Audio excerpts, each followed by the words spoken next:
And this is primarily for those who were unable to make it here today. I know some friends were going to be away from Wi-Fi at the time.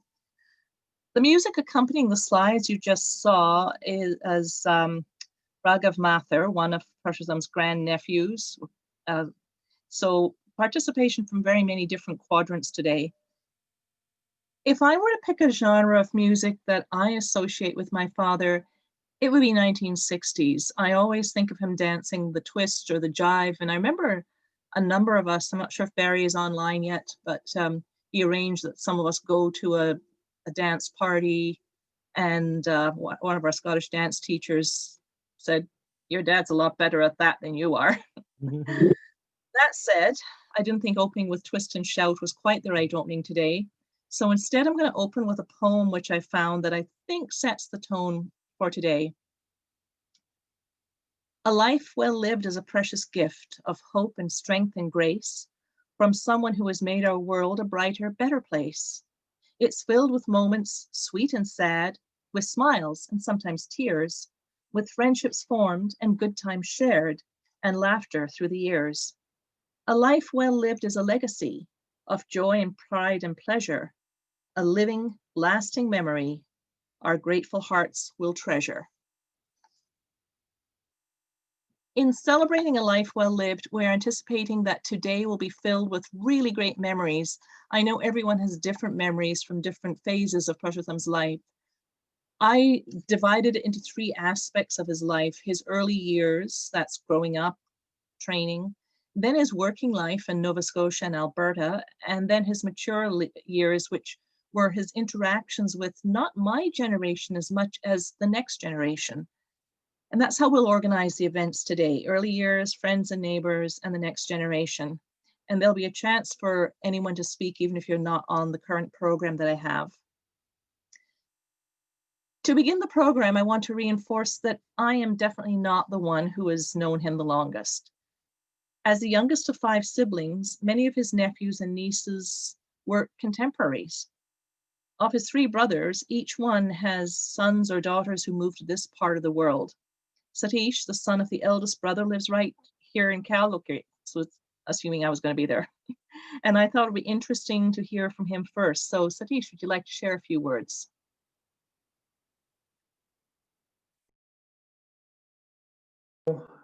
Yeah. Now. Can you hear me? Yeah. Yeah. Yes. Picture. Yeah. Now We can hear you. Okay. No, I like to recollect some of the very early moments of Chacha's life, because I'm able to do that firstly because of my age, and also because we lived in the same house. It was a joint family system. I have very vague recollections of Chacha going for his high school examination in Gwalior. He would, and I know the name of the school, it was Murar High School, and he would bicycle his way to the school. And I remember when he finished his exams, he was talking about being a doctor. So right from the beginning, he wanted to be a medical doctor. But there was no medical college at that time, so he had to go to a local college to do his BSc. Can you hear me? Okay, yeah. So he had to go to a local college, but soon after that, a medical college came to Gwalior. And one thing I always will remember is that one day when he was coming back from college, he had a violin with him. So people asked him, "Well, what is the violin doing?" Hello? He said that I bought a violin from a local music teacher. It's an old violin which he sold to me very cheap, and he had a passion for violin.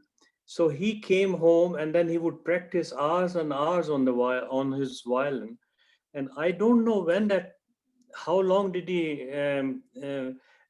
practice on violin? I don't know about that.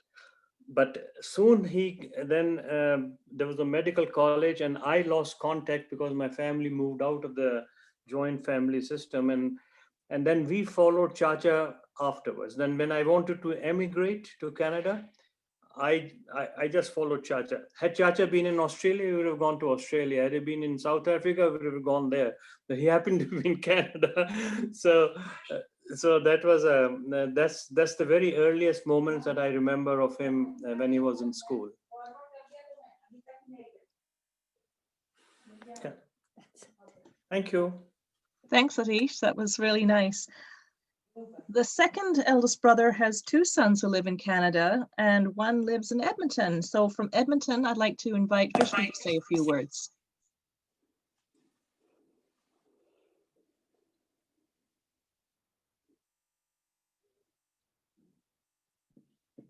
You're still muted, Vishnu.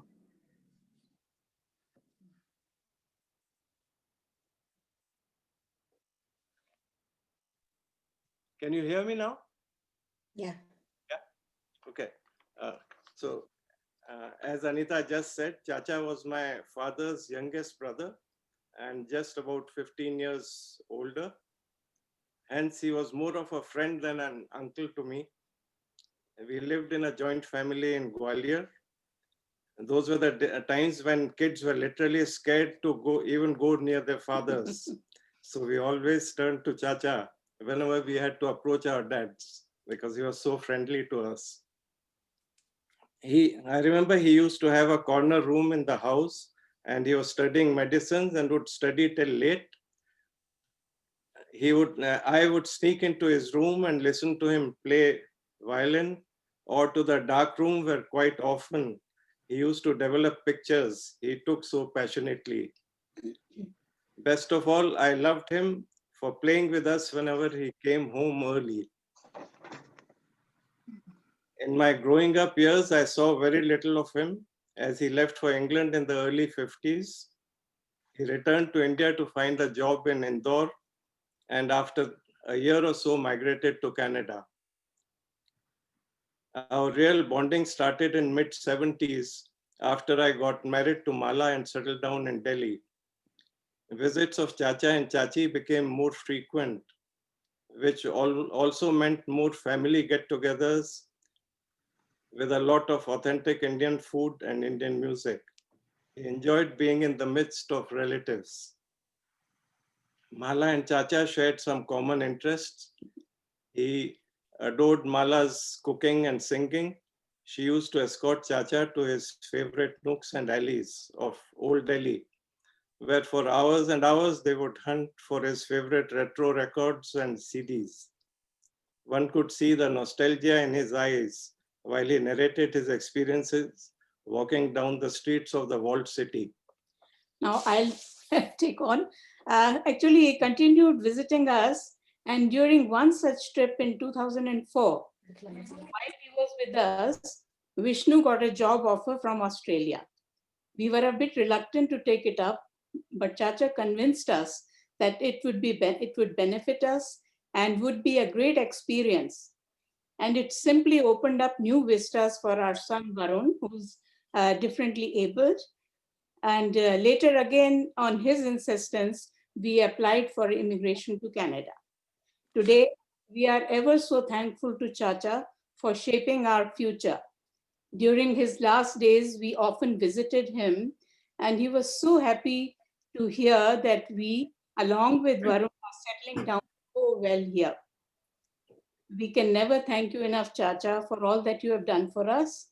The void that you have left can never be filled, but we'll always cherish the wonderful memories that you have left behind. Thank you. Thanks so much, Vishnu and Mala. Very nice to hear from you, and a lot of things I don't know, of course, about that phase of his life. Now, Vishnu's brother, Sudhir, is living in Toronto, and we'd like to hear a few words from him. Sudhir?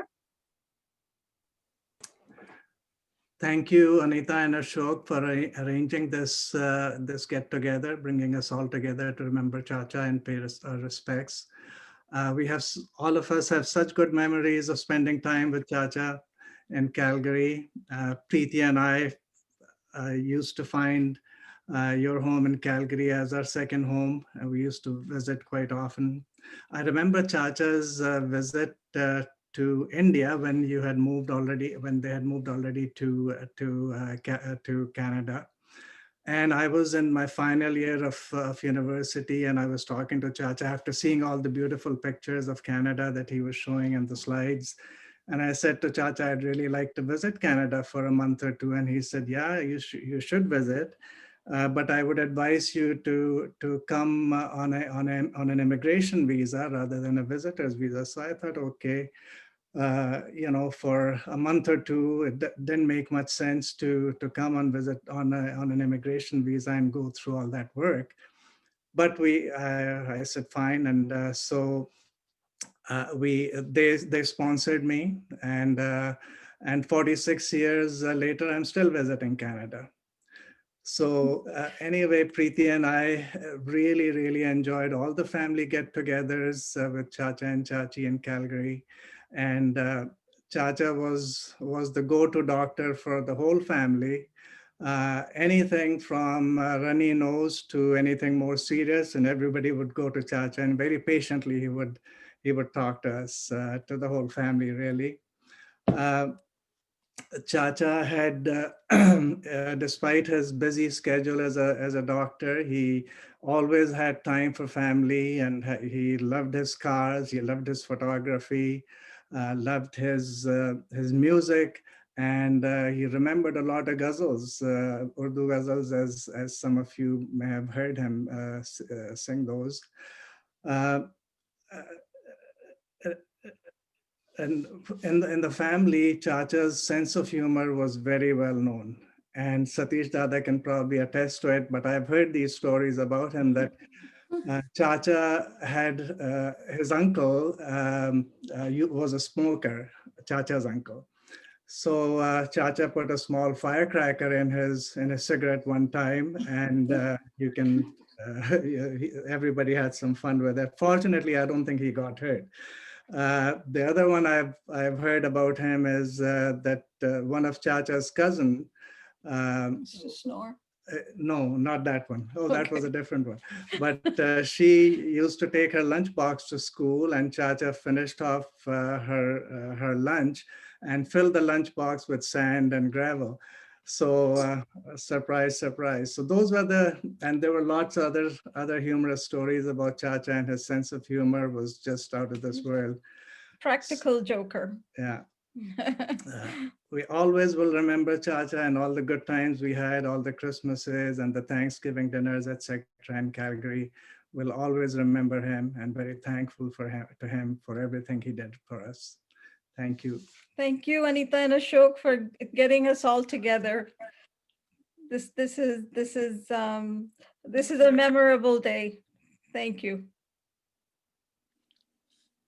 Thanks, Sid and Preeti, for sharing that. That was really, really great. And yeah, I think it is great to get together. We needed to have that moment where we could all sit and have these discussions and share stories with our friends and whatever. Now, the brother closest in age to Parshottam has a daughter in Calgary, Millen, and a son, not exactly in Canada, but on the continent in Florida. I asked Millen if she had anything to share, and Millen, you sent along a somewhat cryptic line. Millen Mathur's childhood memories. When Chacha returned to visit India after staying abroad, it was a well-known fact that our father would say he should be greeted with matri aloo, halva, and jalebis too. Do you want to elaborate on that at all, or should we just keep guessing? He used to love it, yeah. Chacha used to love matri aloo. He was very fond of rasgulla, gulab jamun, all the sweets. Jalebi especially. We all miss Chacha a lot.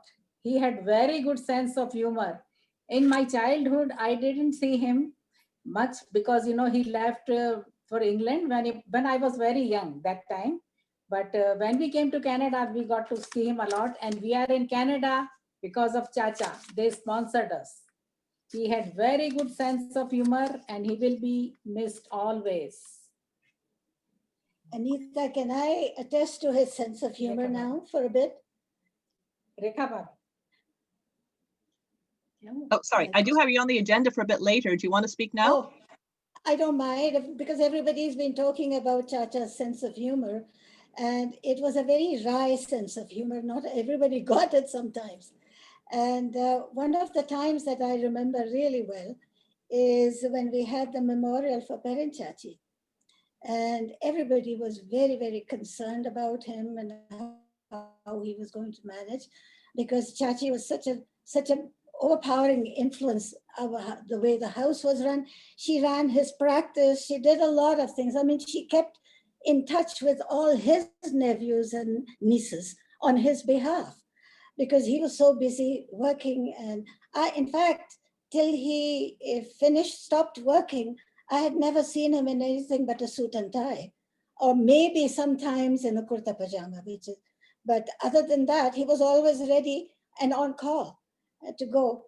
But during that memorial, there's a lady, an old friend of his, who walked up to him and was very concerned. And she said, "Paddy, how are you managing?"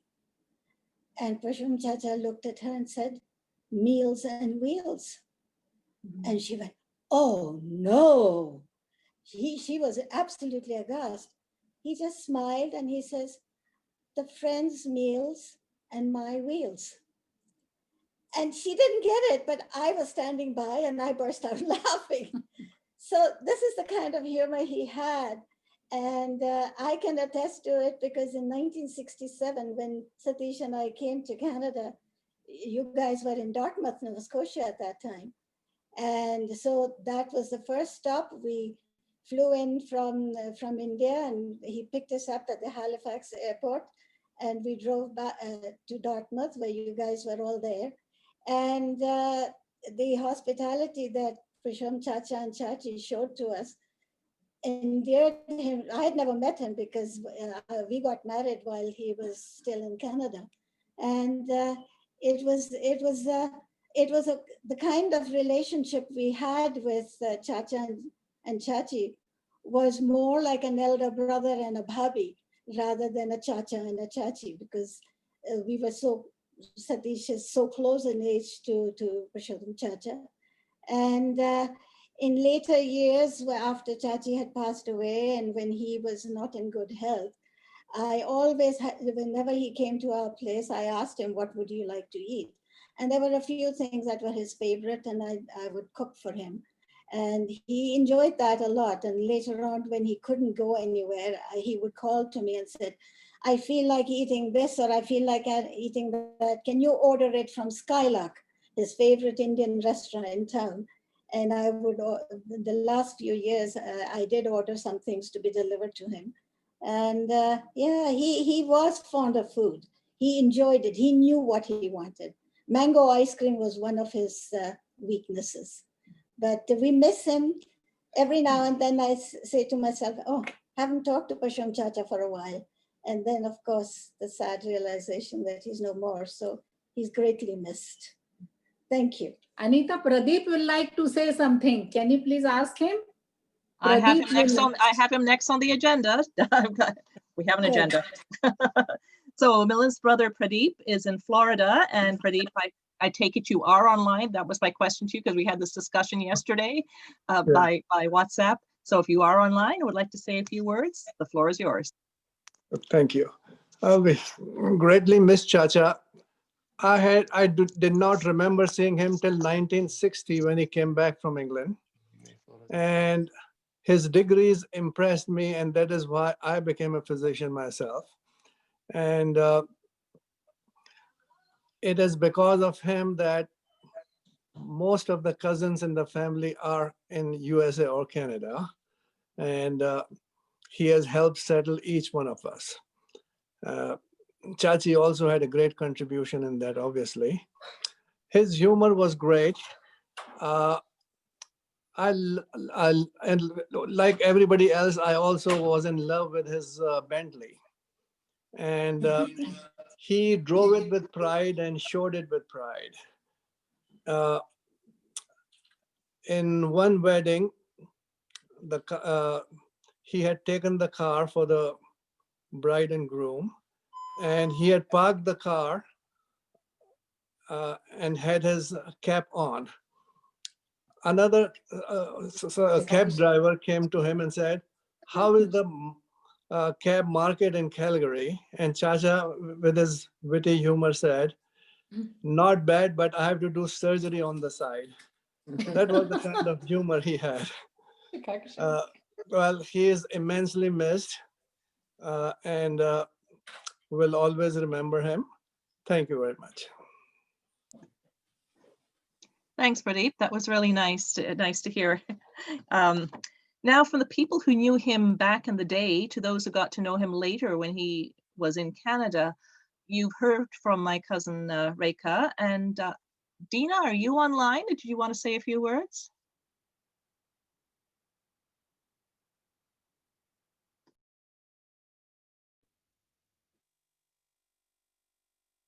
And if not, that's okay. Hi, can you hear me? Yes, yes, yes. Oh, great. Yeah, yeah. Well, we knew Uncle for approximately about 35 years, and that's quite a bit of time. And everyone's talked about his sense of humor, so I won't touch on that one. But, you know, he was an amazing professional. He was admired, respected, appreciated by colleagues, patients alike. He had many talents, but his sense of direction was not one of them. For all of us who know him, we've experienced some form of it.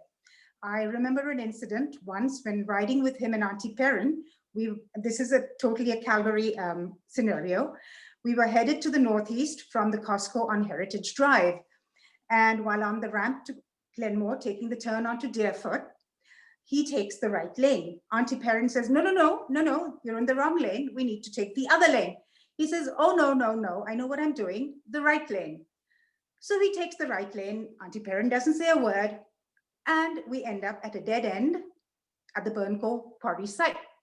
He stops the car, and this is typical of him and his fast and his quick thinking and his riposte. He says, well, some people have made this place. Other people have to come and look at it. We've come, we've seen it, we've looked at it. We don't need to come back here again. So he backs up. Auntie Perrin is left there shaking her head. We are laughing in the back, but he doesn't miss a spot, doesn't miss a beat.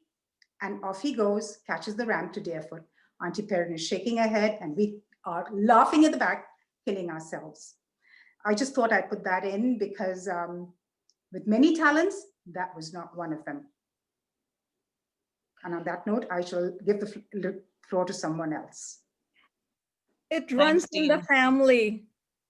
It runs in the family, does it? Yes. And Yes. the truth shall out. All the nephews have inherited that gene. It's his style that always got me. You know, it never let him get down. He didn't acknowledge the mistake, just passed it off with elan. Appreciate that about him. Anyway. Thank you for sharing that, Dina.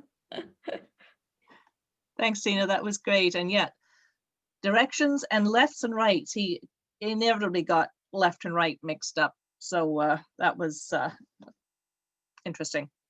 He lived at 1128 South Glen Drive for more years than we can count. And through it all, he had amazing neighbors. And one of them, honestly, I've only got to know in the last few years. And assuming she's around, I would like to invite Marlis Valiant to come forward and say a few words. Okay, hi, it's good to see everyone. It has been an honor to be living next door to a wonderful couple for the last 30 years. And anyways, we have lots of fond memories of getting together as neighbors for different parties and different things. And also, he was also our neighborhood physician. So if anybody on the street had an issue with health or anything like that, he was always there to offer his advice and support. I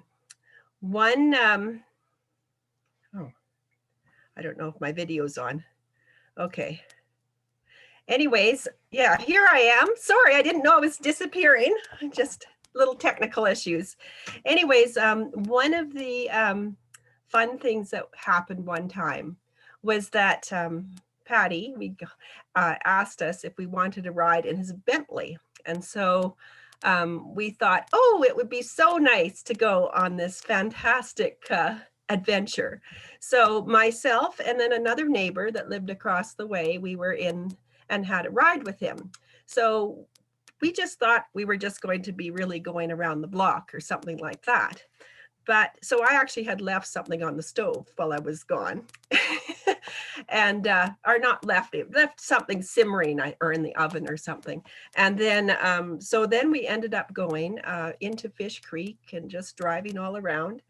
And then when we went up the hill to the set of lights near our neighborhood, something happened to the Bentley where it needed to be we couldn't get back home. We couldn't get back home, and we happened to be right by a garage. So we went to the garage, and then we had to make some phone calls because we didn't have cell phones then.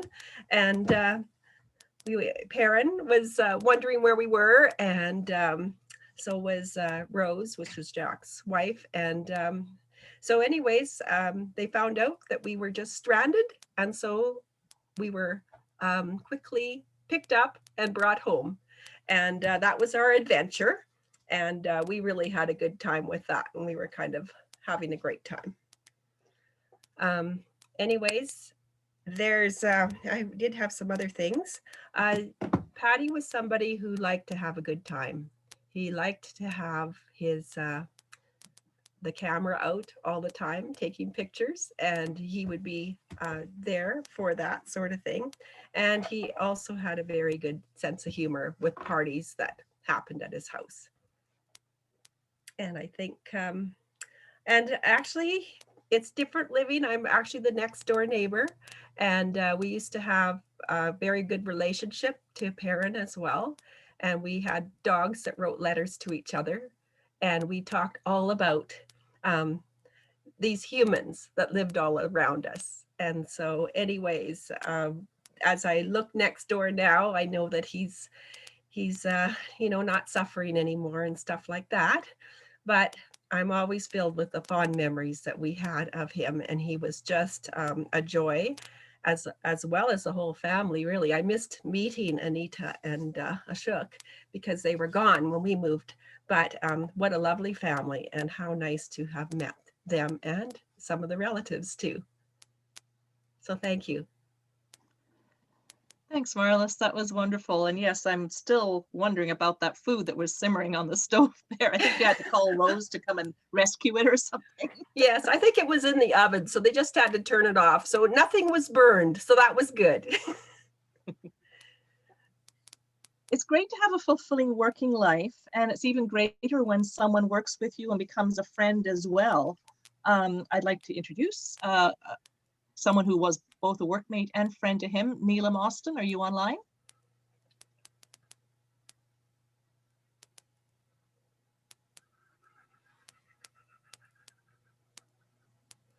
If you're not, say so.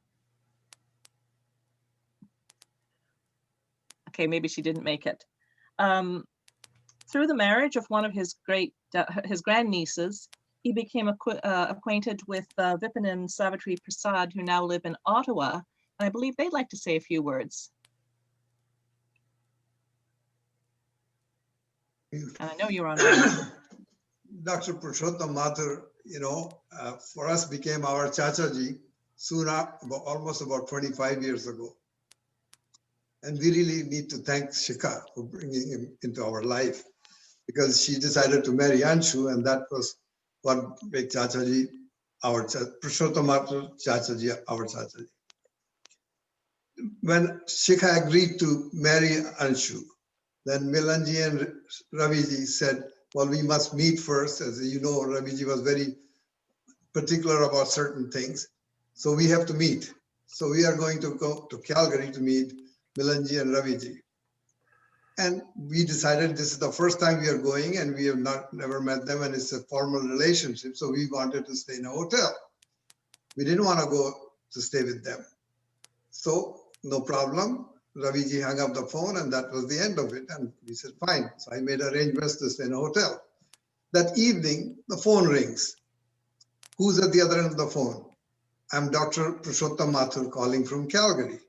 Oh, and I understand you're coming to Calgary and you're staying with us. And I told Chachaji that's not possible because we already made a reservation at a hotel and we're going to stay in that hotel. No, you're not going to stay. So anyway, I'm not agreeing with him. So he then decided, he says, well, just a second, talk to Perrin. And I think as most of you know, talking to Perrin Chachi and winning an argument is almost an impossible task. So the long and short of it, we ended up staying with Chacha and Chachi that visit. Now it's time to go leave Calgary after the visit, and we had a very wonderful stay with them. And now we come outside of the house. We are just getting ready to leave. Chachi just said, "Oh, wait, I need to bring something for you." And she runs inside the house. I wanted to go inside the house. Now she comes and the door is locked. She can't open the door. Well, she locked herself out. The garage door was closed. Everything was done. They can't get in. So I walk up to the door and I looked at it. I said, Chachi, this lock is exactly the same as mine in Regina. Oh, not possible. I said, well, do you mind if I try my key? She said, go right ahead. And you're not going to believe, I put the key in it and the door opened, the lock opened. So for me, Chachaji has always meant to be with us because, I mean, that key, I mean, imagine the possibility of having a key of a person's house who I never knew before, and I walk in there and they're there. So that was one wonderful thing that we got to know, and Chachaji, we actually got to know that. Well, as luck will have it, Shika got married, and then luck will have it that we moved to Calgary. Well, as you know, the very first visit we made was to Chachaji's house, and Chachi said, well, you have to live in Valley Ridge. Oh, what is that, And so anyway, as you know, we ended up living in Valley Ridge, and they used to come and visit us, and we had a wonderful time. We made several trips with them to all over the place in Alberta. And then one, which I can never forget, Chachiji and Chacha decided that they wanted to go to the Himalayan trip. Well, Chachi backed out at the last minute, but Chacha said, no, I'm going. So he comes along. And that was the most hilarious time that I've had with Chacha. We go to the Himalayas. Now we are going to Kedarnath.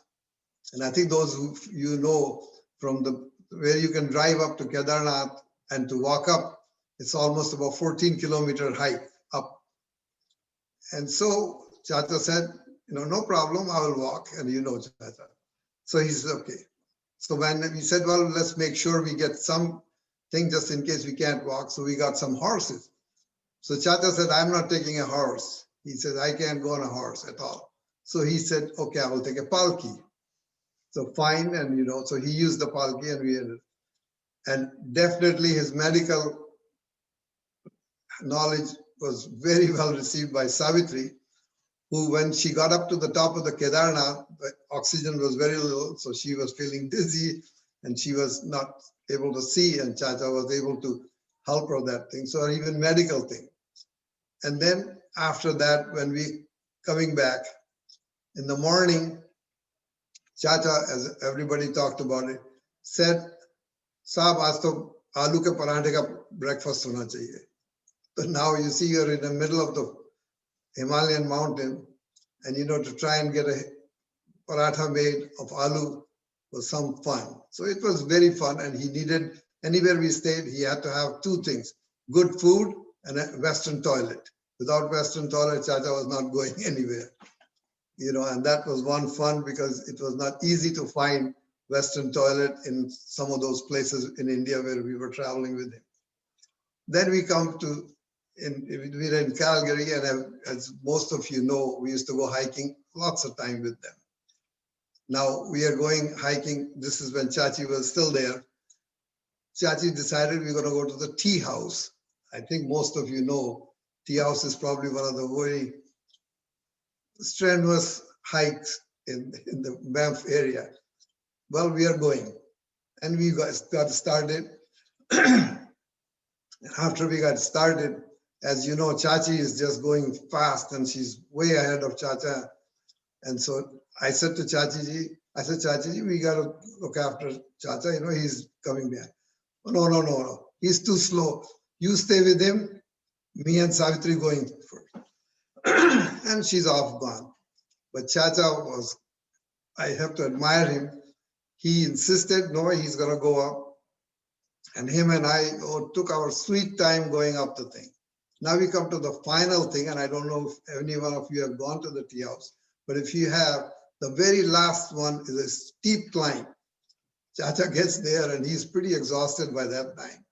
And he's saying to me, Saab palki chahiye. Maine kaha, Chacha, this is not Himalayas, this is Banff. There is no palki for you. He says, oh, no, we have. I said, there are steps they made, because I think if you know the last little bit, there are steps. So I said, let's go one step at a time. And I have to admire him, you know, he's still, and Chachi is standing on the top. So he said, well, I have to see the lady up there. And he one step at a time, he goes up there. But I have to tell you that visit when he got to the top of that thing, it's absolutely breathtakingly beautiful. And Chacha stood there as if he was absolutely in a trance, because he could not believe the scene that he was seeing, and same applies to me. I really enjoyed. So we had very, very good time with Chacha. And I must say, you know, and then the other thing which must be said, because you see, Savitri decided to leave Calgary.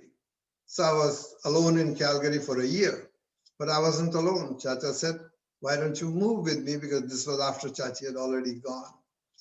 So I lived with him for a year in the house in that house. And Chacha, as you know, said, well, Sahab, we will have to have food together, and this and that. So I said, fine. So Chacha said, well, I must help something. So I said, okay, Chacha, why don't you make rice? And when I come back from work, I'll make the sabzi. Okay, fine. I come in the house and the house smells of something burnt. So Chacha said, I said, well, something got burnt, Chacha. Oh yeah, rice got burnt. I said, Chacha, but it only had to be boiled, nothing else to be done. How can you burn rice to boil? But it did burn. But then he got a little upset and he said, you know what? Tomorrow I'm going to make sabzi for you. And I said, oh, okay. But I think Malaji will remember, he phoned Malaji in India and asked for the recipe for beetroot sabzi, which he loved very much. And she gave him the recipe. The next day I arrived home and he has cooked this beetroot sabzi. The most yummy beetroot sabzi I've ever eaten.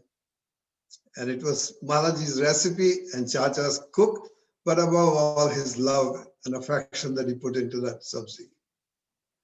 And I think so my life has been very great with Chacha.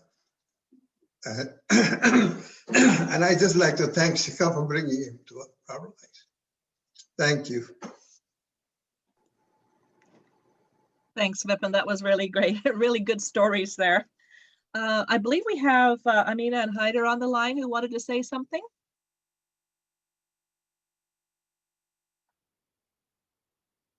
Wave your arms violently if you can't unmute.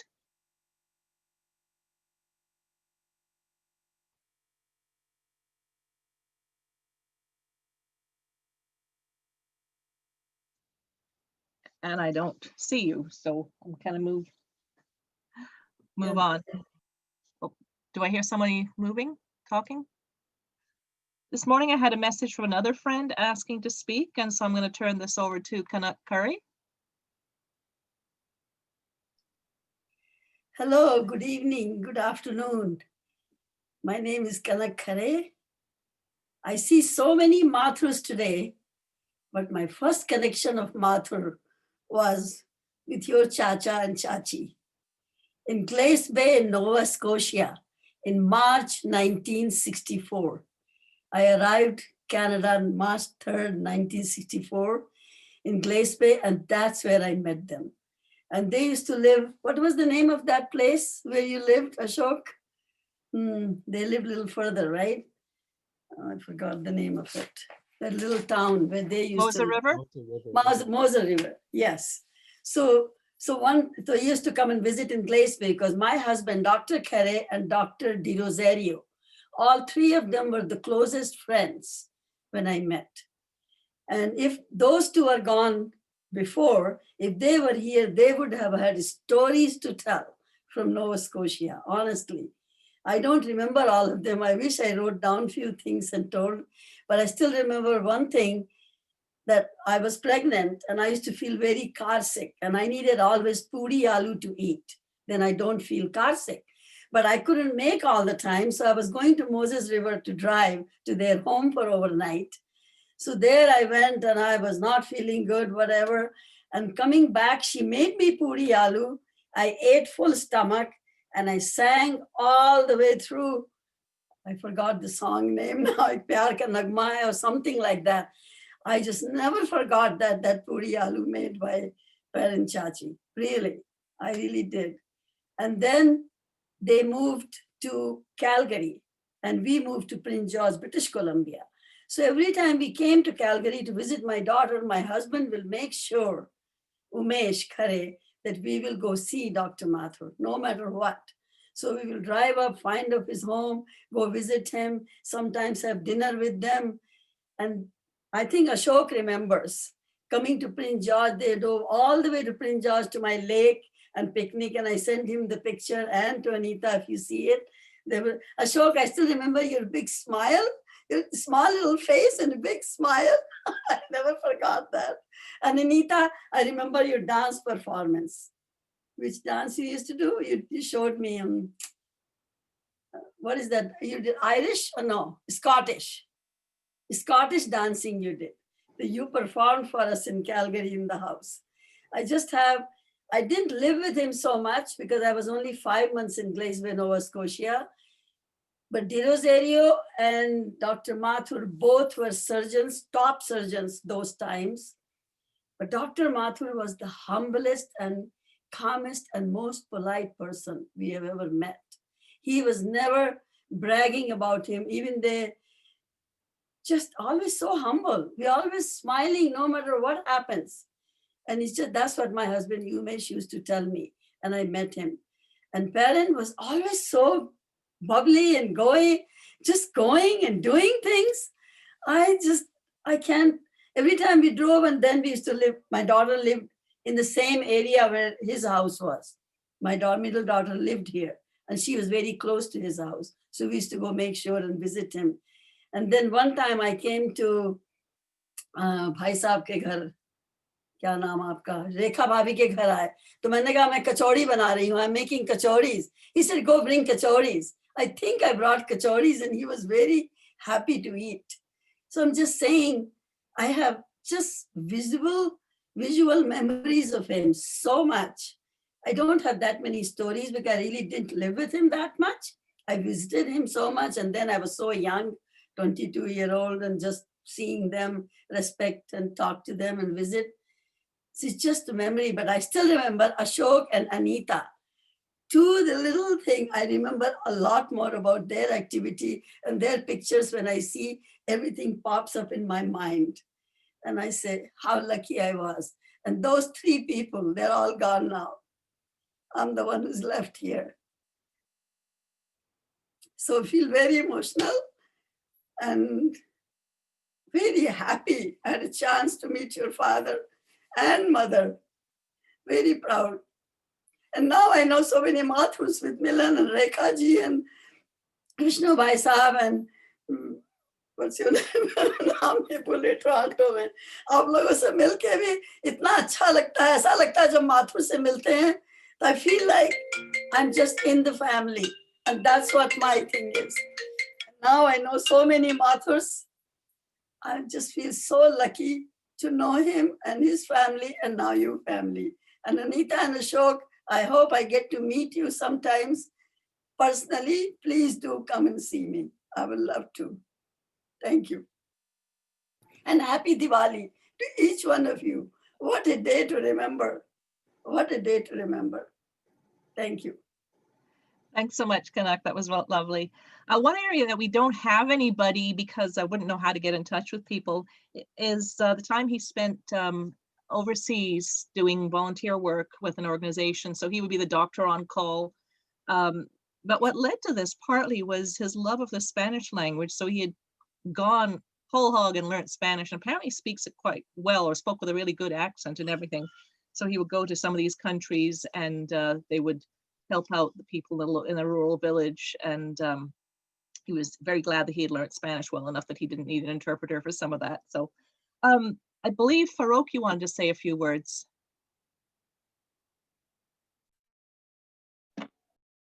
Yeah, hi everybody. Thanks, Anita and Ashok, for giving me the chance to come and speak about Parshottam uncle. I'm related to him from his wife. Parent auntie was my mom's sister, so I'm his nephew. I got to know Parshottam uncle very well when I immigrated to Canada in 1981. And as usual, you heard the stories, everyone stayed with them, enjoyed their hospitality, kindness, and I won't repeat that, but there were good times when I was there. And I spent about a year alone in Canada before my family came, before I got married, my mom and all came. So he was like a father figure to me. I used to talk to him, get some advice from him, and go from there. One day when we were watching TV, parent auntie, Parshottam uncle and me in the house, and it was a Hindi movie, so I was not too keen on it. And I started talking with parent auntie. After 5 minutes when I looked at him, guess what? He was sleeping. He could relax, sleep anywhere. He had that knack, which is a good habit. I stayed with him for 2.5 months. Great time. I got to know him very well and got to know his liking for cars, Hindi music and all that. Then when I left, guess what? He said, "You like cars?" I said, "Yeah." He says, "Take one of my cars as a memory of your stay with us." He gave me his Mercury Parkland. That was the biggest car I ever owned in my life. And good memories with the car. It reminded me of him. Yasmin and me would go for drives. She would sit close because it had a bench seat in those days. It would also take my family and our friends. Sheria, Dina, and my mom all would fit in that car. So, good memories of the car. Later on in life, when my daughter was born, 10 hours, she had medical problems and, and he was the go-to guy for me. We used to always touch base with him, bounce things off him, get some ideas, get to know him. And he was always there giving us advice. The comfort feeling you'd get when you talk to someone who's close to you and helps you out in times of need. And I will remember that for a long time. Yasmin, do you have to say anything? Parshottam uncle and parent auntie have really been very, very good to us. It was good to meet Ashok and Anita and everybody after I got married and when we came to Calgary. We had some very fond memories. And then, of course, we moved off to Saudi Arabia. And when we came back to Toronto, Parshottam uncle actually came to visit us once over here. And I still remember he was sitting on the sofa and he almost started to doze off again. And Joycey would tell him, no, you have to stay up, And then we wanted him to come and see the view outside on the balcony. And he said, I can see it from here, from the sofa. And she said, no, you have to come out and see the view. And then he tells us, he says, see how much she's bossing me, And then he came out actually and he really enjoyed the view. And we took some pictures and I sent those to you, Anita and Ashok, just so you can see them later on, maybe. So no, we had some good memories. And of course, like everybody else said, he loved food. He loved his mithais. And today being Diwali is a good day to celebrate. And in honor of all that, I made kalakand at home actually. Too bad he's not here to taste it. So Farouk can have that. So, and Anita and Ashok, this is really good to have this opportunity to talk about him and get to see all the other Mathurs and other people too. So, thank you. Thank you. Thanks, Farouk and Yasmin. That was lovely. I remember that car. I think I learned to drive on that park lane and then it moved around and helped a lot of other people. I actually passed my driver's test on that car. Imagine doing a parallel parking in such a long car. Well, I did. So did I. I passed my test on that car too. And it stayed with us till the last few days. I Till after Tanaz was born, actually. We had it till after Tanaz was born, and it came very, very handy to us. Once when Tanaz had a fall and I had to rush to the hospital with her to the Alberta Children's Hospital, and the thing was that car didn't have any seat belts, but I could put the bassinet and Tanaz in it, and I rushed to the hospital, and that car was a real lifesaver. So thanks to uncle and auntie. Good memories, good time. Parshottam's influence on the younger generation always amazed me. I mean, hearing younger people say that my dad's cool, that kind of was weird for me, but we're going to hear from a couple of those now. And I'd first like to introduce one of his grandnieces, Mika Mathur. Hi, everyone. So I guess in March, I had prepared something on behalf of me and my sister, Shika. And hopefully this also speaks for, on behalf of all my other cousins you've met, like Sudhir Mama's kids, Vishnu Mama's kids, Satish Mama's kids, Pradeep Mama's kids, and Varsha Mosi's kids. I don't know if they're here today, but hopefully I'm speaking on their behalf. So for me, Parshottam Chacha, I'm blessed to call him my great uncle. He wore the hat of a grandfather and a godfather-like figure to myself and to my sister and cousins, respectively. One of Chacha's finest accomplishments in life was his choosing Chachi as his wife. As individuals, they were indisputably both superhumans, but together they were a super couple. I will remember them as one. Parent Chachi was Chacha's heart, his eyes and ears. She was literally his Google Maps on and off the road. Long ago, Parent Chachi told me when they got married, it wasn't easy for Chacha to have chosen a wife from a different religion and being the first non-arranged marriage in the family. She would tell me stories of how my own grandfather, my Naniji, helped her fit in and learn the Mathur way of doing things while still remaining true to her own roots. But I realize now how remarkable it is. Not only did Chacha and Chachi win over all of Chacha's siblings, but also their spouses, all their nephew and nieces, their spouses, and even their respective children. Even though Chacha was the youngest of all his siblings, at least for us, I will remember them as being the head of our family, at least here in Calgary. Over the passing decades, I witnessed all three generations look to them for counsel, coaching, comfort, and strength. Chacha and Chachi came to my parents in England when my older sister was first born. Their good-naturedness really impressed and touched my parents, that it was without hesitation, they moved across the world and started a new life in Calgary shortly after I was born. Chacha and Chachi sponsored us and welcomed us and helped us to settle in this country and make Calgary feel like home. And we're still here.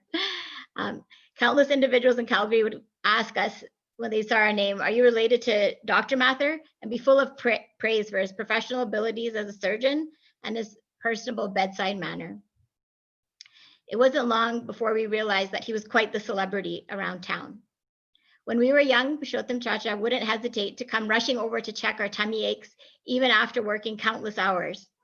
Somehow my tummy aches magically disappeared by the time he arrived, but his devotion to our family appeared golden. My favorite childhood vacations were with them in their motor home, where we would have flat tires along the way or spend hours and hours driving to places like Fort McMurray. But touring with Chacha and Chachi and all our extended families, it was just exhilarating.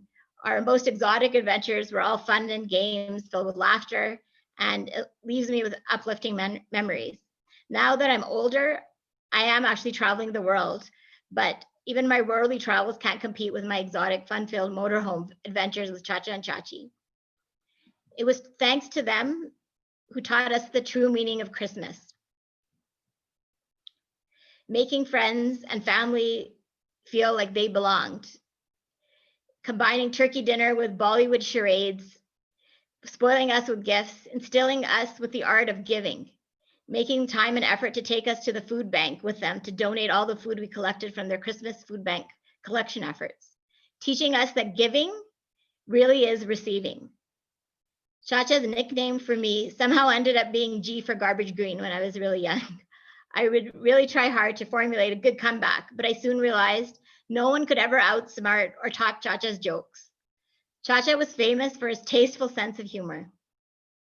He would always be the life of the party. He would often playfully tease some of his Gujarati friends about their pronunciation. He would tell us his Gujarati friends call appetizers snakes instead of snacks.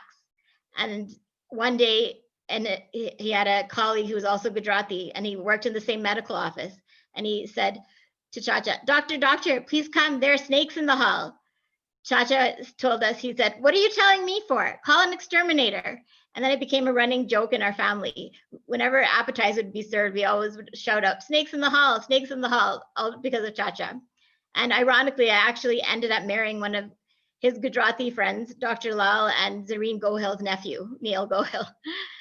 I remember at a family gathering in front of Chacha, somebody asked my mom's cousin, Milan itna acha gaati hai, fir aap kyun nahi gaate, Chacha? And then her cousin responded, well, Milan's vocal cords are up here and mine are down here, and was pointing to his belly. And Chacha was quick to respond, koi baat nahi saab, ab gana dusri taraf se nikaliye, which means don't worry, instead of letting your song out from your mouth, let it out from the other end. You had to be there at the time, but we all uncontrollably howled with laughter. Chachi is normal. Whenever Chacha would crack a joke, she would shake her head and say, oh, Parsho, even though she would laugh just as hard as the rest of us. When my mom would invite him for dinner, he would often say, okay, but don't go through any formalities. Just make something simple, like gulab jamuns. And of course, my mom loved how much he appreciated her cooking. She'd always abide and make him gulab jamuns or kulles or whatever he craved. When my mom turned 70, not long ago, we had a family celebration. I was sure Chacha couldn't come, but Joycey was driving and they kept taking several long turns, and 30 minutes turned into an hour and the weather was bad. But anyway, somehow he showed up at the door, and he stumbled in, and with a twinkle in his eye, he kept chanting, "Main is 70 saal ki buriya ki birthday main nahi miss karunga," which translates to, it doesn't matter what happens, I'm not missing this 70-year-old lady's birthday. And of course, he didn't leave without relishing a full bowl of gulab jamuns. In summary, Chacha and Chachi taught us about humor, hospitality, humility, simplicity, putting family first. If I can even try to embrace and embody these virtues and pass them on to my own children, it will be a true blessing in calling myself a part of the Parshottam and Sahai Mathur family dynasty. Thank you for giving me the opportunity to speak and putting this together, Anita, Ashok, and Ayumi. Thanks, Mika. And you alluded to the holidays, and one of the things that I do in Victoria is invite students from Pearson College, which is essentially high school on speed, to come here over the holidays. And both Alan, who's online, and myself have hosted a number of them over their winter break. And it won't be any surprise to him or me which one wanted to say something. And he sent his words. He says, during my second winter break at Pearson College, I was privileged to have met Anita and my grandpa. His presence in that living room on his single chair gave me warmth in my heart and reminded me of my own family in Nablus, Palestine. It was not long before we bonded in our talks of his background and mine, sharing poetry and proverbs from the Arabic, Hindu, and Farsi. You will never leave my heart, and you'll always be remembered, your grandson, Mido, Muhammad Arafat. They kind of had a bit of or Dad had a bit of a love-hate. He'd pretend he didn't like being called grandpa, and then the next day he'd say, let's go buy that guy a nice present. So I was never quite sure where he stood on that. Try as he might, Parshottam was never able to convince either Ashok or myself to take up medicine. So I can imagine his delight when one grandniece did choose to make the switch from engineering to medicine, to which I say, what was she thinking? However, Aisha, would you like to tell a story?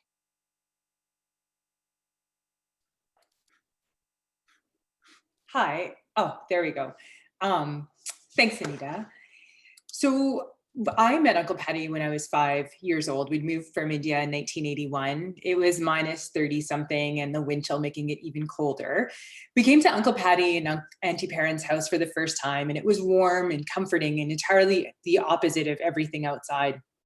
People have already touched on the experiences during those times, so I'll fast forward 27 years later. Uncle Patty was winding down his practice and I was just entering med school. I still remember getting my first stethoscope. It was a Friday afternoon when the delivery came. We were sent home for the weekend with the blood pressure cuff and the task to master the skill. So I went home, cuff on, stethoscope positioned on the arm, the patient, my mom, relaxed, arm grasped. I was ready, pumping, pumping, pumping, and then releasing the pressure and listening for the sound of the pulse to return to my stethoscope. There was no sound. I retried again and failed. My brother and my father, the exact same results. Clearly they had a blood pressure. My dad suggested we consider going to Uncle Patty's house so he could show me how to use this. I suspect in some part this suggestion was so we could enjoy Joyce's idlis as well. Armed with my tools, we went over, and of course Uncle Patty was more than happy to help, as he always was. And he asked me to demonstrate on him. I diligently went through the exact same procedure, pumped up the cuff, released the pressure, and listened. No sound. I looked up at him, shook my head, and suggested perhaps the actual stethoscope itself was broken. It was, after all, new and no one else had used it. He smiled, and I could tell he knew that I was wrong. But like any good teacher, he waited for me to arrive at the answer. So he asked me to try again. No luck. And then he asked me to go through the actual physiology of taking a blood pressure. And I explained, well, the inflated cuff occludes the vessel. I release the pressure and the blood flow returns. And that's the sound I'm listening for. He agreed and he said, try again. So the third time, again, nothing. This time, immediately after I was done, he lifted the stethoscope off his arm, and below was a white circle, the exact same size as my stethoscope. I was pushing so hard onto everyone's arm that I was actually cutting off the blood flow coming back from the vessel. Uncle Patty taught me how to take a blood pressure, but more importantly, he taught me about the importance of a gentle touch. A few years later, I finished residency and began working at the Rocky View, Uncle Patty's hospital. Occasionally during shifts, I'd ask some of my senior colleagues about him. They knew him and described him in the same way we've all saw him: gentle, kind, a great surgeon. But one theme perpetuated regardless of who I talked with. He listened. He listened to consultants' concerns. He heard his patients' fears, and he had a non-judgmental ear for many questions, of which I always had many. He simply listened. Doctors take an oath, and in that oath, there's one line that's not well known, but one that I love. And I think it's very fitting for Uncle Patty. It's, may I gain forever reputation among all men for my life and for my art. A surgeon, a teacher, a mentor, and an uncle remembered. He was the same man with those he loved and those he loved to take care of. Thank you. Thanks, Aisha. That was really great. Apparently, though, you're not the only grandniece / nephew that became a doctor, because I just had word from Keshav, who's coming all the way from England, that he would like to say a couple of words. Keshav? Hi, thanks, Anita, for letting Dikshika and I join this event. My memory of Chacha goes back to when I was, I think, 5, and all of you had visited us in Gwalior. And I was far too young, and I remember we made a trip to Agra to see the Taj Mahal. And I don't remember much of that, but I do remember Chachi had got a lot of chocolates with her, and that's all I remember enjoying actually on that trip. Much later, I think, when we all moved to England here, Chacha and Chachi visited us, and Chacha came back a few times later as well. And I remember one of the visits, my parents were visiting from India as well at the time, and Chachi loved to take a walk out, and my dad and her went out for a walk, promptly got lost. There was pouring rain at the time. They had to knock at somebody's door and take refuge inside, while Chacha and I were enjoying probably chai and pakoris in the house. So anyway, they returned safely after an hour. I think another memory I have was when I came to for Rajiv's wedding in Calgary. And then Chacha very kindly drove us around, and I think took us to Drumheller, because my daughter Vedika was very fond of dinosaurs. So Chacha took it upon himself to drive us there to let us see the museum. It was very nice, really.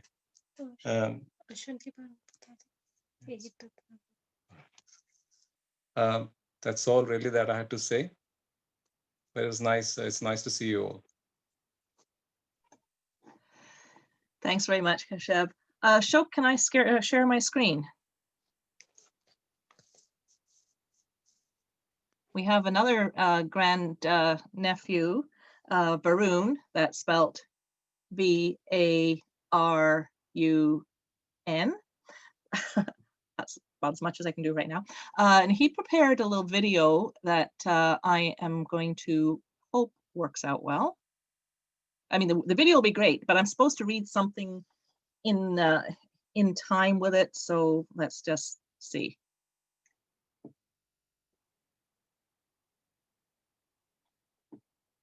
Am I sharing? Can someone tell you if you see a picture there? Not yet. No, you're not.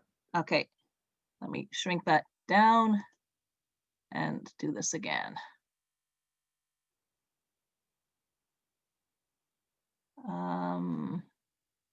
Just want to make sure I don't start sharing something absolutely. There you go. There you go. Yeah, but are you actually what are you seeing? We're seeing your Zoom screen. So. Okay, that's not what I want you to see. Let's hang on. Now? Yes. Okay, thank you. Hello all. I'm honored to be able to say a few words to celebrate the life and share some wonderful memories of my dear granduncle, Dr. P.S. Mathur. For anyone who doesn't know me, my name is Varun. You can see me in this picture with my parents. I guess I'm a little bit slow already.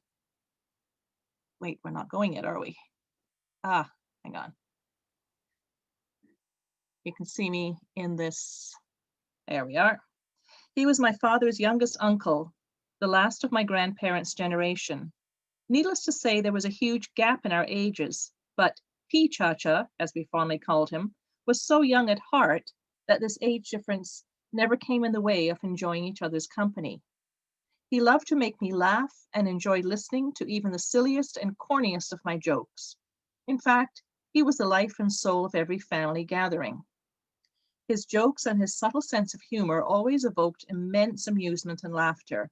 No one can forget his love and knowledge of Urdu, Shairi, and Hindustani music. What made him extra special in every family member's eyes was his generosity, loving nature, gentle demeanor, his soft-spokenness, his charm, and of course his handsome good looks. He was extremely passionate about his extended family and made it a point to meet all his relatives on his India visits. My family feels blessed to have hosted him in all his India and Australia trips. We were in Australia for 5 years, and P. Chacha was instrumental in influencing my dad to take up an assignment there, traveling and exploring different regions. Oh yeah, it's working. Of Australia with him were the highlights and golden moments of my life. We thoroughly enjoyed his stays with us, as is evident from this video running here. My love for photography was also an outcome of this encouragement. I have so many good memories with him, which I want to cherish forever. He has done so much for me and my family, but I just feel I could not do enough for him as he left us too soon. My best tribute to my beloved uncle would be if I'm able to imbibe even some of his remarkable traits and the lessons of life that he has taught me. I guess there's a few more slides, which we'll let, we're almost at the end, so my timing was almost correct.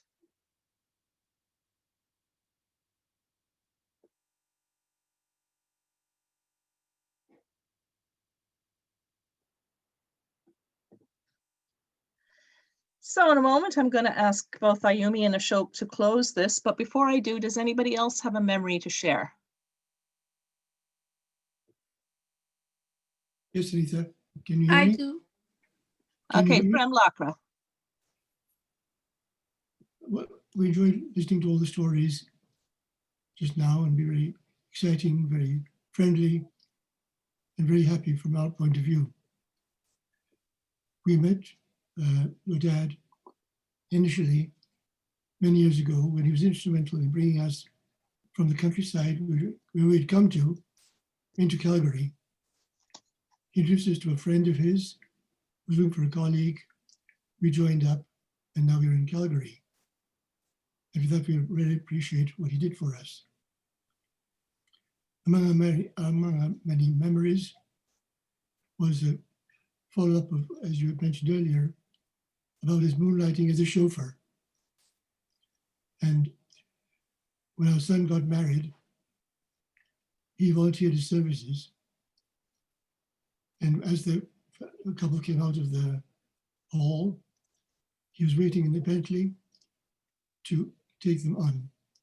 And our friends were very, very impressed with the service they were receiving. Additionally, he introduced us to badminton locally, and we joined and played many years with Paddy and Perrin at a local school. And he asked us to maybe throw something in memory. So look, the shuttlecock. And finally, he was indeed a fun-loving person, but I would like to show you one picture here.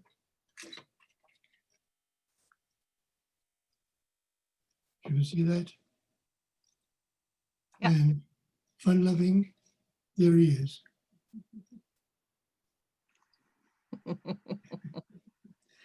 Okay, thank you. Thank you.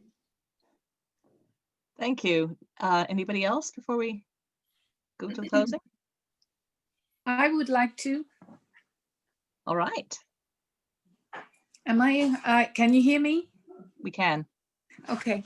Yes, I just wanted to say thank you very much for inviting me to listen to all the lovely stories about Parshottam. I met him through Anita, who I was at college with, and he and Perrin invited me and my partner over to be in Calgary and introduced us to the Stampede and all the lovely area around. He had a great sense of humor, and I watched, when I was with them, a lot of Indian films, which I'd never seen before, Bollywood films, but he used to show me his films. We also spent a lot of time talking Spanish together because I spoke some Spanish too. I all saw all the wonderful scenery, and we had such a fun time all the time. We were always laughing because he had such a lovely sense of humor. And I also remember getting introduced to family life and learning how to cook some Indian delicacies while I was there. But Parshottam and Perrin also came to stay with us over in England, and we showed them around different places in the south of England. And they also arrived, they were going to India on the night of 9/11. So they arrived just as 9/11 happened.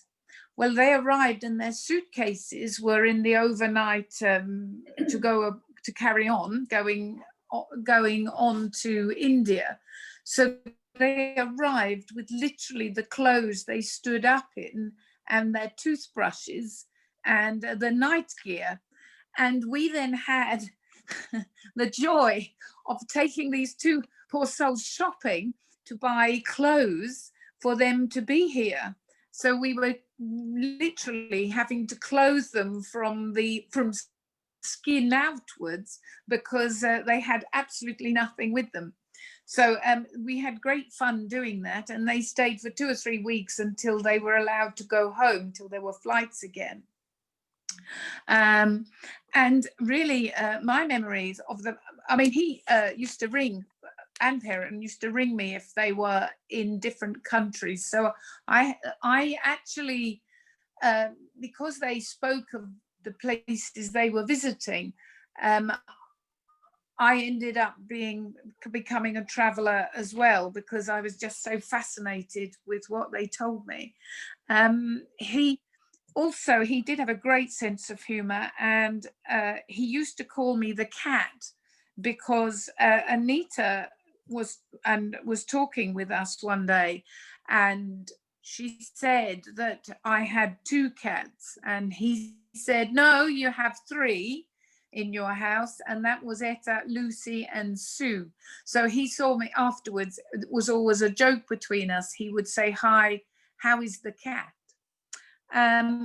So I just wanted to say that I remember Parshottam and Perrin with great joy, and it was a great privilege to have known them and to have been part of their very extended family. And it's lovely to come to this service today. Thank you. Thanks so much, Sue. Really great to hear, your memories. Somebody else. Yes, I will. Can I speak, Anita? This is Haider. Yes, go ahead. Yes. First of all, happy Diwali to all of you. Can you hear me? No. Yes, we can. Okay, you can. Yeah, sure. Perry was my doctor and I was his insurance man for decades. We went to Mexico. I have to relate this incident. And then the morning we started shopping in Safeway there. All of a sudden, we see the aisles falling to the floor with all the bottles and everything. So looked around, said there is an earthquake. Run, run, everybody's running. Betty and I started walking towards the women, and parent says, I have to buy makhan because Patty will not have breakfast without that makhan. Said there is earthquake, everybody's running away. There's a lot of sound, noise, everything is going around. She says, no, I have to pick up this makhan. So I told Patty, tell her you won't have breakfast tomorrow so we can go safely out. And he looked around and said, no way, she is not going to give up. She will bring that makhan. Oh. We came out, running out from the place. And you know what? Even the cashiers are now run away. There was empty Safeway, but parent comes and says, where do I pay?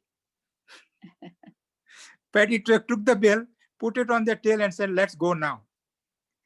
That was the affection between the two of them. They were last people to come out of that Safeway and that chaos there. You know, that was so lovely. Kanak, you look great.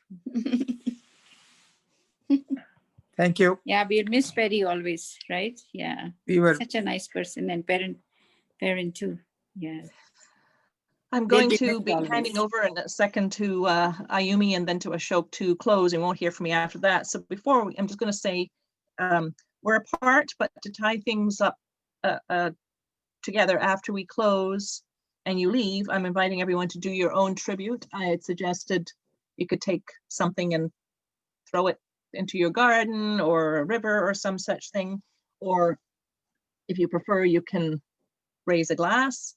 And if you want to take a picture and send it, we'll add it to, I'm going to try and put all this into a kind of virtual book, the scripts from today. And if you want to send your script, or basically your memory, we'll put it together with some of the pictures.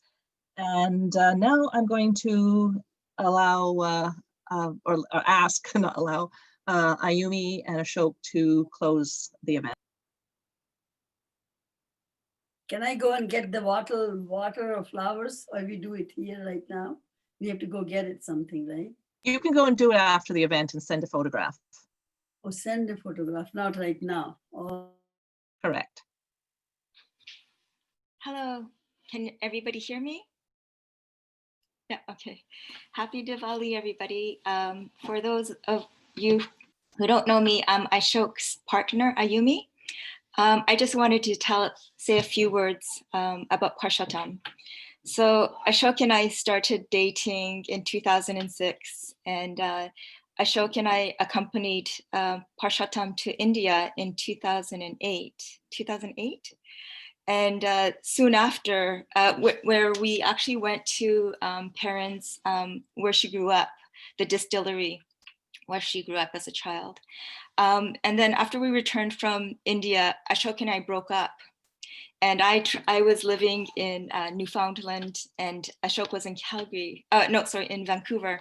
And Parshottam, I didn't know him very well, and I was always trying to keep my respectful distance and be proper and everything, just as I had been raised.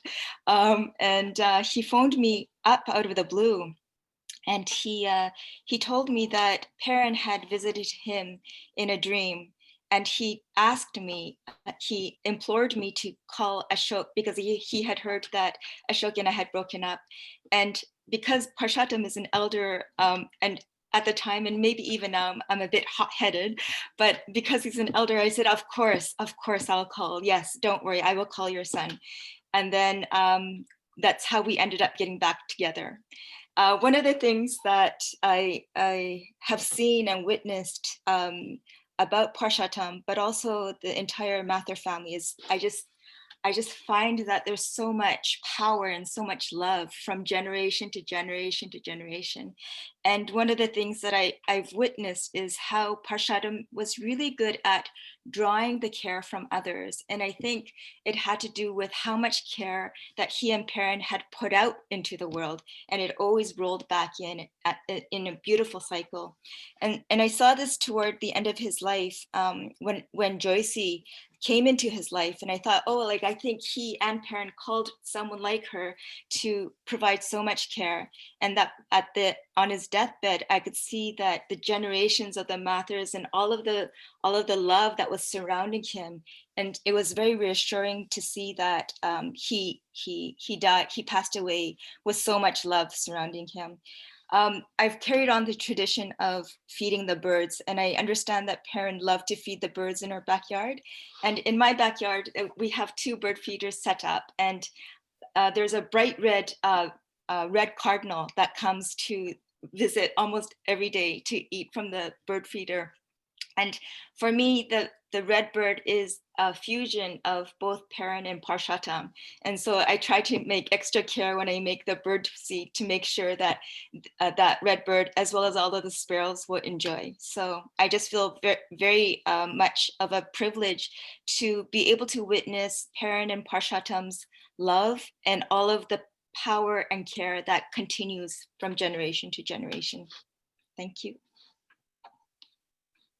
Thanks, Ayumi. Thank you. That was a beautiful story, Ayumi. Thank you all for sharing. I'm going to read to you very few poems that I've written, mostly in the last year, just before our father died and during his last year of life. Before that, I just want to thank everyone for your such beautiful, heartwarming sharing of stories for family and friends for doing this. It was quite spectacular to hear that. So thank you for that.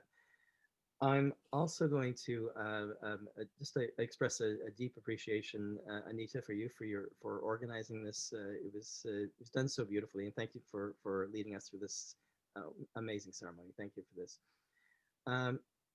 It is Diwali today. Tonight I'm going to make a fish curry, which was my mom's favorite, and Ayumi has said that she's going to make an egg curry, which is wonderful, and we're going to have some good food. And I've been lighting diyas, which are now, with the darkening of Toronto, is becoming is lighting my room. So it's really quite beautiful. I'm also going to share the video that we put at the beginning of this of today with some images. So when I hear my words, you can be looking at these photographs of Parshottam and Perrin. And finally, just want to thank the people close to me who have come here from outside of immediate family. So in addition to Ayumi, to notice that those close to me, Aruna is here, Peter is here, David is here, and I want to thank people for being here in that way. Here is the video, and here are some poems.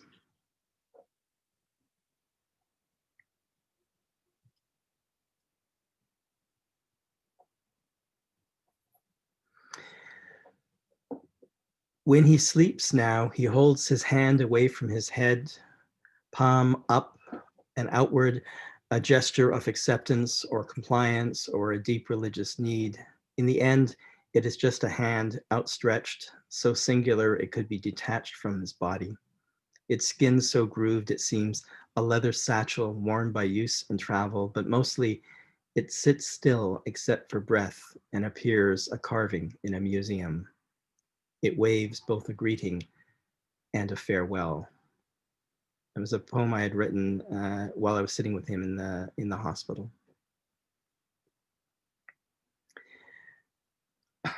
And this for some of the stories that came from us today.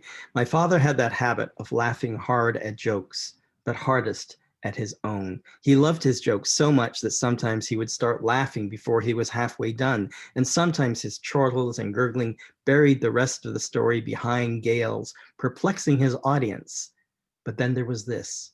He laughed so hard they would be compelled to join in, not at the joke, but with that human quality of sharing emotions. The whole room was erupting, and no one had a sense of what the punchline was, nor would they ever. It's a good thing they brought laughter to others because, to be honest, sometimes his jokes were really not that funny. He was so quiet, so introspective. Many thought of him as a deep listener. And he was, but not to the world around him.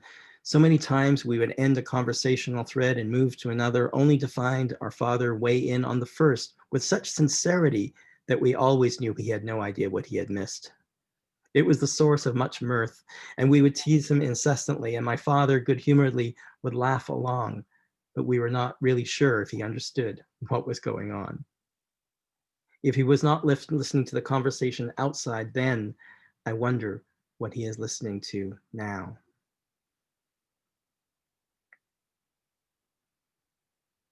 Love you like 90. I don't know where that expression came from, but I do remember hearing it for the first time in the early 90s. I want to say it's one of those obscure Scottish sayings, but I can't be sure.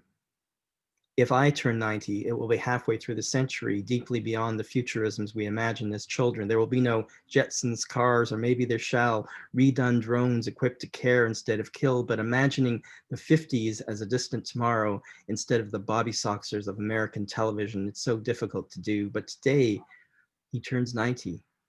He rests most of the time. It used to be 12 or 13 hours, and that has become almost around the clock. Can I sleep now? He will ask, aware or not that he has just woken from slumber. If he could turn back time, would he? Or would he turn those hands forward, flying to places that we know not of? There was 8, and then there was Super 8. I can remember the latter from childhood vacations, those long road trips where the engine murmur and front seat conversation blurred and called us to sleep. The fuzziness of dragging tired bodies from backseat to beach or wherever our destination may be, my father seemingly cyborg to some form of still or motion recording device. Perhaps because his hand was on the trigger is why there is so little footage of him, but there is that one time when he faux runs towards the camera held by my mother or someone else, no memory here to Theda Foster, a sand run into and then off camera. The film is cracked and faded and bursts into fountains of celluloid fragments, but it remains recognizable. There he was, younger by far than I am today, and yet in his gait is the steadfast slowness he always carried on his shoulders and in his thighs.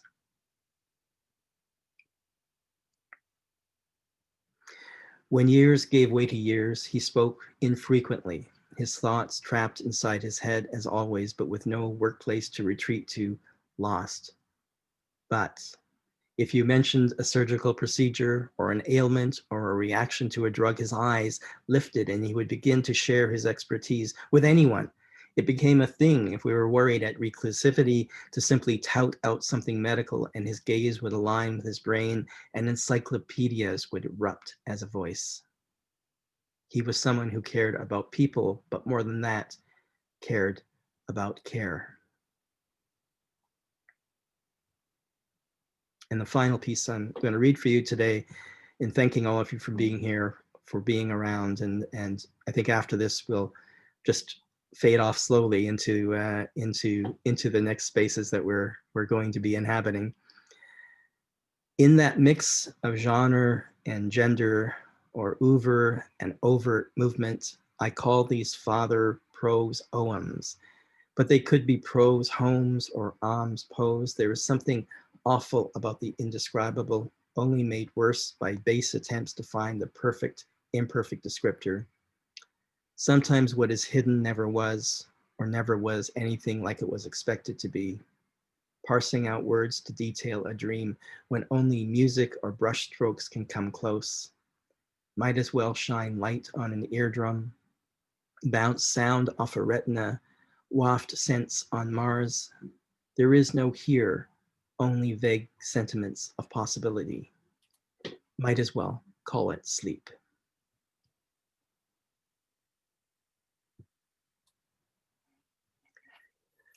Thank you all for coming here today. Thank you for being here. We will post this on a channel people can read, and please let people know that this will be out there for them to see in times ahead.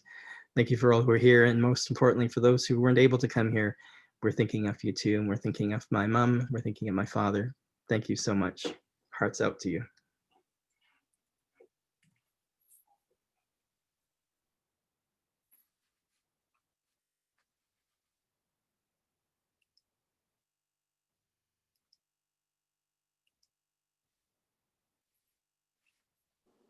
Thank you and happy Diwali to everyone. Bye-bye. Happy Diwali. All the best. Please keep connected. That's all Thank the memories you, we can do. everyone. Happy Diwali. All the best to you. Love your haircut, Anita. Happy Diwali to everybody. So nice to see you, Anita and Ashok. Oh my goodness. Nice to see the old pictures. I could recognize you, yeah. Oh, I wish I could find some more old pictures from Nova Scotia. I have to look through the pile of them. Then I'll share with you. Oh. Okay. Bye and thank you. Bye. Bye, Thank you very everyone. much. Bye. Thank you. Bye. Bye. Bye, Cindy. It's okay, Amy. Nice seeing you all. If you come to Calgary, come to visit Yeah. me and Holly. I will. Yeah. Do Take come care. visit. You Love come to see to you. Toronto, Anita come and and Ashok. visit. See you, Preeti. Yeah, nice to see you. Kanak ji, yeah. Bye. Bye. Bye.